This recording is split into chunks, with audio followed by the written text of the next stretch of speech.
السلام علیکم ورحمۃ اللہ وبرکاتہ ونحمدہ ونصلی علی رسولہ الکریم اما بعد فاعوذ باللہ من الشیطان الرجیم بسم اللہ الرحمن الرحیم رب اشرح لی صدری ویسر لی امری واحلل عقدۃ من لسانی یفقہوا قولی ربی زدنی علما ربی زدنی علما ربی زدنی علما۔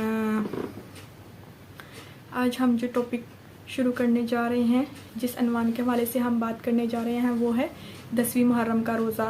کیا ہمیں صرف 10ویں محرم کا روزہ رکھ لینا چاہیے یا اس کے ساتھ ہمیں 9ویں اور 10ویں دونوں کا روزہ رکھنا چاہیے؟ کیا ہمیں اس سے زیادہ فضیلت حاصل ہوگی، اس کی زیادہ برکات ہیں؟ آج ہم اس کے بارے میں پڑھیں گے کہ محرم کے روزے کیسے ہیں اور ان کی فضیلت کیا ہے۔ حضرت ابو ہریرہ رضی اللہ تعالیٰ عنہ سے روایت ہے کہ رسول اکرم صلی اللہ علیہ وآلہ وسلم نے ارشاد فرمایا کہ رمضان کے روزے سب سے افضل ہیں، بہترین ہیں، لیکن اس کے ساتھ ساتھ ماہ رمضان کے ماہ محرم کے روزے بھی بہت افضل ہیں۔ اور اس کے بعد نمازوں میں سے جو سب سے افضل نماز ہے وہ نمازوں کے بعد 5 فرض نمازوں کے بعد سب سے جو افضل نماز ہے وہ نماز تہجد کی ہے۔ حضرت حفصہ رضی اللہ تعالیٰ عنہ فرماتی ہیں کہ حضور پاک صلی اللہ علیہ وآلہ وسلم 4 چیزیں نہ چھوڑا کرتے تھے، ان میں سے عاشوراء کا روزہ ہے، یعنی 10ویں محرم کا روزہ ہے۔ اسے بہت زیادہ افضل قرار دیا۔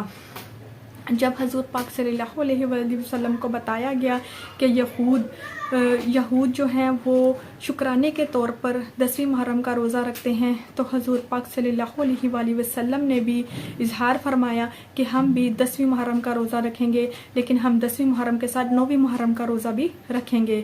تو اس طرح ہم 9ویں محرم اور 10ویں محرم دونوں کا روزہ رکھ سکتے ہیں، لیکن اگر کوئی نہیں رکھ سکتا، تو کوئی بیماری یا علالت یا کسی اور بات کی وجہ سے وہ نہیں رکھ سکتا، تو وہ 10ویں محرم کا روزہ ہی رکھ لے۔ صرف ایک 10ویں محرم کا روزہ رکھ لینے سے بھی فضیلت اور مل سکتی ہے، برکات مل سکتی ہیں، اس لیے اس کی فضیلت سے محروم نہ ہوا جائے۔ اچھا، اس کی 10ویں محرم کے روزے کی اور اس کی محرم کے روزے کی 3 اشکال ہیں۔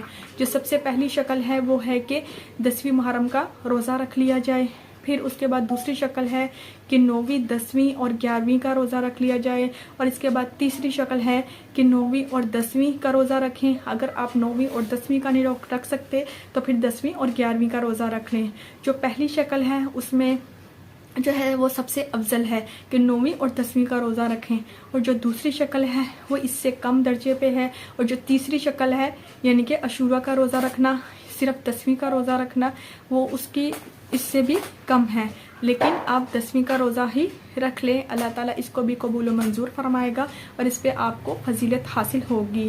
تو حضور پاک صلی اللہ علیہ وسلم نے ان روزوں کو رکھنے کی اظہار فرمایا، تمنا کی، اور 9ویں محرم کا بھی روزہ رکھنے کی تمنا کی تھی، لیکن اس سال جس سال انہوں نے اس بات کی تمنا کی تھی، تب انہوں نے صرف 10ویں کا روزہ رکھا تھا، اور جب انہوں نے اگلے سال رکھنا تھا اس سے پہلے ان کی وفات ہو چکی تھی، جس کی وجہ سے اس کو تمنا ہی ظاہر کیا گیا ہے۔ تو آپ بھی جیسے آپ کو چاہے آپ اس پہ روزہ رکھ سکتے ہیں اگر آپ چاہتے ہیں، لیکن ان کو فرض قرار نہیں دیا، صرف مستحب کہا۔ جو فرض ہیں وہ صرف رمضان کے روزے ہی ہیں، وہ آپ مکمل 30 رکھتے ہیں تو بہت اچھی بات ہے، لیکن اگر کوئی چاہے تو وہ یہ روزے بھی رکھ سکتا ہے۔ وعلیکم السلام ورحمۃ اللہ وبرکاتہ۔